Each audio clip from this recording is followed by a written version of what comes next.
നമസ്കാരം. ഇന്നത്തെ video sediment ഫിൽറ്റേഴ്സിനെ കുറിച്ചാണ്. ഈ തരത്തിലുള്ള ഫിൽറ്റേഴ്സ് നിങ്ങൾ ധാരാളമായിട്ട് കണ്ടിരിക്കും. പ്രത്യേകിച്ച് വാട്ടർ പ്യൂരിഫയർ യൂസ് ചെയ്യുന്ന എല്ലാവരുടെ സിസ്റ്റത്തിൻ്റെ അകത്തും ഇത്തരത്തിലുള്ള ഫിൽറ്റർ ഉണ്ടായിരിക്കും. അപ്പോൾ അതിൽ സെഡിമെൻറ്റ് ഫിൽറ്റർ എന്നുള്ള ആ ഒരു ഫിൽറ്ററിനെ ആണ് ഞാനിവിടെ നിങ്ങൾക്ക് പരിചയപ്പെടുത്തുന്നത്. എന്താണ് ആ ഫിൽറ്ററിൻ്റെ അകത്ത് ഉണ്ടായിരിക്കുക, ഈ സെഡിമെൻറ്റ് ഫിൽറ്റർ എന്താണ് വ്യത്യാസങ്ങൾ, അതായത് നമ്മൾ സെഡിമെൻറ്റ് ഫിൽറ്റേഴ്സ് വാങ്ങുമ്പോൾ പല കമ്പനികളുടെയും പല വിലകളിലുള്ള സെഡിമെൻറ്റ് ഫിൽറ്റേഴ്സ് കാണാം. എന്തൊക്കെയാണ് അതിന് വ്യത്യാസം? ഫസ്റ്റത്തെ വ്യത്യാസം അതിൻ്റെ ആ ലെങ്ത്ത് തന്നെയാണ്. ഈ രണ്ട് ഫിൽറ്റേഴ്സ് തമ്മിൽ ഒരു ലെങ്ത്തിൽ വ്യത്യാസമുണ്ട്. നിങ്ങൾക്കിത് കണ്ടാൽ മനസ്സിലാവും. ഒന്ന് 9 ഇഞ്ചോളമുണ്ട്, ഒന്ന് 12 ഇഞ്ചോളം വരും. അപ്പോൾ ആ ഒരു വ്യത്യാസം നമുക്ക് ഇത്തരത്തിലുള്ള ഫിൽറ്റേഴ്സിൽ കാണാം. അത് ഫസ്റ്റത്തെ വ്യത്യാസം. ഇതിപ്പോൾ രണ്ടും ഒരേ ലെവലിലുള്ള രണ്ട് ഫിൽറ്റേഴ്സാണ്. അത് കാണുമ്പോൾ നിങ്ങൾക്ക് മനസ്സിലാവും. രണ്ടും ഒരേ ഹൈറ്റിലുള്ള രണ്ട് ഫിൽറ്റേഴ്സാണ് ഇത് രണ്ടും. മറ്റ് രണ്ടും അത്രയും ലെങ്ത്ത് ഇല്ല. അപ്പോൾ നമ്മൾ പലപ്പോഴും ഓൺലൈൻ വഴിക്കോ ഒക്കെ വാങ്ങുന്ന സമയത്ത് ഫിൽറ്റേഴ്സിൻ്റെ വിലയിൽ നല്ല വ്യത്യാസം കാണും. അപ്പോൾ പലവരും നമ്മളോട് തന്നെ പറയാറുണ്ട്, ഇതെന്താ ഇത്രയൊക്കെ വ്യത്യാസം വരുന്നത്? ആ വ്യത്യാസം വരുന്നത് എവിടെ ആണ്, എന്തുകൊണ്ടാണ് ഈ ഫിൽറ്റേഴ്സിന് എല്ലാം വിലയിൽ വ്യത്യാസം വരുന്നത് എന്നത് നിങ്ങൾക്ക് ബോധ്യപ്പെടുത്താനായിട്ടാണ് ഈ ഒരു വീഡിയോ ചെയ്യുന്നത്. അപ്പോൾ ആദ്യത്തെ ഫിൽറ്റർ നിങ്ങൾ നോക്കിയാൽ ഏകദേശം 10 ഇഞ്ച് ടോട്ടൽ ലെങ്ത്ത്, 9 ഇഞ്ചോളം അതിൻ്റെ ആ ഒരു ഫിൽറ്ററിൻ്റെ മാക്സിമം ഏരിയ വരുള്ളൂ. അത് 8 ഇഞ്ചോ വല്ലതൊക്കെ ആയിരിക്കും അതിനകത്തുള്ള ഫിൽറ്റർ. അത് ഞാൻ നിങ്ങൾക്ക് കാണിച്ചു തരാം. അടുത്ത ഫിൽറ്റർ നമുക്ക് നോക്കിയാൽ അത് 12 ഇഞ്ചോളം അത് കാണും. അപ്പോൾ അതിൽ നമുക്ക് എങ്ങനെയും ഒരു 10 ഇഞ്ച് ഓളം നമുക്ക് ഫിൽറ്റർ അതിൻ്റെ അകത്ത് ഉണ്ടായിരിക്കും. ഇനിയിപ്പോൾ ഞാൻ ആ കമ്പനികളുടെ ഫിൽറ്റേഴ്സൊക്കെ ഞാനൊന്ന് കട്ട് ചെയ്തു. അത് യൂസ്ഡ് ആയിട്ടുള്ളതാണ്, അതിനെയൊക്കെ കട്ട് ചെയ്തു. ഇത് നോക്കുക, ഇതിൻ്റെ ആ തിക്നെസ് കണ്ടോ, ആ പ്ലാസ്റ്റിക് മെറ്റീരിയലിൻ്റെ തിക്നെസ്, അതിൻ്റെ അകത്തുള്ള ഭാഗം, ഇത് രണ്ടും ഒരുവിധം നല്ല തിക്കായിട്ടുള്ള മെറ്റീരിയലാണ്. ഇത് ഇത് അത്രത്തോളം തിക്നെസ് ഇല്ലാത്ത ഒരു മെറ്റീരിയലാണ്. അതേപോലെ തന്നെ ഇനി അടുത്തതുണ്ട്.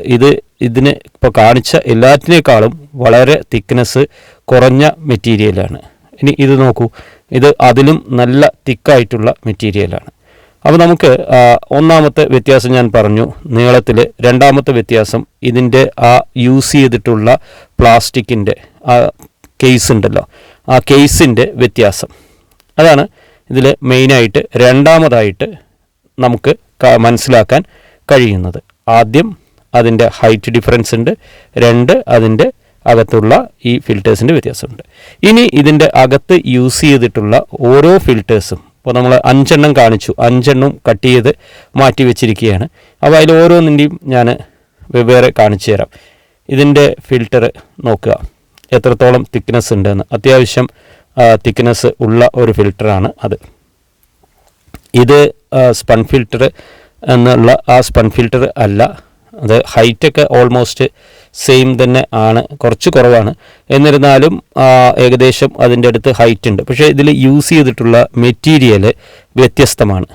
ഇത് കണ്ടോ, ഇതിങ്ങനെ കുറേ നമ്മുടെ ഇതിൻ്റെ വോമൻ ക്ലോത്തിൻ്റെ മാതിരിത്തൻ, ഒരുതരം ക്ലോത്ത് മാതിരിത്തൻ കുറേ ഇതാണ്. ഇതിൽ കൂടിയിട്ടാണ് ഫിൽറ്റർ ചെയ്ത് പോകുന്നത്. അപ്പോൾ നിങ്ങൾക്ക് കണ്ടാൽ മനസ്സിലായിരിക്കും. ഇനി അടുത്ത ഒരു ഫിൽറ്റർ, അതും ഇതേപോലെ തന്നെയാണ്. ഓൾമോസ്റ്റ് ഹൈറ്റ് എല്ലാം സെയിം ആണ്. ഇനി വേറെ ഒരെണ്ണം, അത് നമുക്ക് നോക്കാം. അതിൻ്റെയും ഹൈറ്റ് ഏകദേശം സെയിം ആണ്, പക്ഷേ തിക്നെസ് വളരെ കുറവാണ്. നിങ്ങൾക്ക് കാണുമ്പോൾ മനസ്സിലായല്ലോ. ഇനി മറ്റൊരു മോഡലിൻ്റെ എടുക്കാം. ഇതിപ്പോൾ ഹൈറ്റ് കണ്ടില്ലേ, നിങ്ങൾക്ക് വ്യത്യാസം നോക്കുമ്പോൾ മനസ്സിലാവുന്നുണ്ടല്ലോ. ഇനി വേറൊരു മോഡൽ, അതായത് നമ്മൾ വേറൊന്നിൻ്റെ കട്ട് ചെയ്തെടുത്ത്, ഇതും ഹൈറ്റൊക്കെ സെയിം ആണ്. നമുക്ക് രണ്ടും നോക്കുമ്പോൾ ഹൈറ്റിൽ വലിയ വ്യത്യാസം ഒന്നും ഇല്ല. അപ്പോൾ നമ്മളിപ്പോൾ 5 എണ്ണം എടുത്തു, 5 എണ്ണത്തിലും വ്യത്യാസമുണ്ട്. ഇത് ഒന്ന് നമ്മൾ നോക്കിക്കഴിഞ്ഞാൽ ഇത് കുറച്ചുകൂടി ലെങ്ത്ത് ഉള്ള ഒരു ഫിൽറ്ററാണ്, കുറച്ചുകൂടി തിക്നെസ്സും എല്ലാം ഉണ്ട്. അപ്പോൾ ആ ഫിൽറ്റർ കാണുമ്പോൾ തന്നെ ഇപ്പോൾ നമ്മൾ കാണിച്ച എല്ലാറ്റിനേക്കാളും വ്യത്യസ്തമായിട്ടാണ് ഉള്ളത്. ഇത് നോക്കുമ്പോൾ നിങ്ങൾക്ക് മനസ്സിലാവും. ഇതിൻ്റെയും ഹൈറ്റ്, എല്ലാറ്റിൻ്റെയും ഹൈറ്റ് നമ്മൾ വെച്ച് നോക്കിക്കഴിഞ്ഞാൽ ഓരോന്നും ഡിഫറെൻറ്റ് ഹൈറ്റിൽ ഉള്ളത് ആണ്. അപ്പോൾ ഇതാണ് അതിൻ്റെ അകത്ത് യൂസ് ചെയ്യുന്ന ഈ ഫിൽറ്ററിലുള്ള വ്യത്യാസം. ഇപ്പോൾ കണ്ടോ, നിങ്ങൾക്കിപ്പോൾ കാണുമ്പോൾ മനസ്സിലായി കാണുമല്ലോ എന്താണ് വ്യത്യാസം വരുന്നതെന്ന്. ഇപ്പോൾ 12 ഇഞ്ച് എന്നൊക്കെ പറയുമ്പോൾ നല്ല ഫിൽറ്റേഴ്സ് ആയിരിക്കും അതിൻ്റെ അകത്ത് യൂസ് ചെയ്തിട്ടുണ്ടാവുക. ഇനി ഇത് തന്നെ നമ്മുടെ സാധാരണ നമ്മൾ സ്പൺ ഫിൽറ്റർ അതായത് പ്രീ ഫിൽറ്ററൈസേഷന് വേണ്ടിയിട്ട് പുറത്ത് ഉപയോഗിക്കും. ആ ഫിൽറ്ററിൻ്റെ വ്യത്യാസം നിങ്ങൾ കണ്ടുവല്ലോ, അത് എത്രത്തോളം തിക്കാണെന്ന്. ഇത് ഒന്നും അതിൻ്റെ അത്രയും ഇല്ല. അപ്പോൾ നമ്മൾ എന്തായാലും ഒരു പ്രീ ഫിൽറ്റർ നമ്മൾ ചെയ്യുന്ന എല്ലാ സിസ്റ്റത്തിൻ്റെ അകത്തും നമുക്കൊരു പ്രീ ഫിൽറ്ററൈസേഷൻ പുറത്ത് നമ്മൾ കൊടുത്തിരിക്കണം. അകത്തുള്ള ഫിൽറ്റേഴ്സിനെ കുറിച്ച് നിങ്ങൾക്ക് മനസ്സിലായി എന്ന് വിചാരിക്കുന്നു. നന്ദി.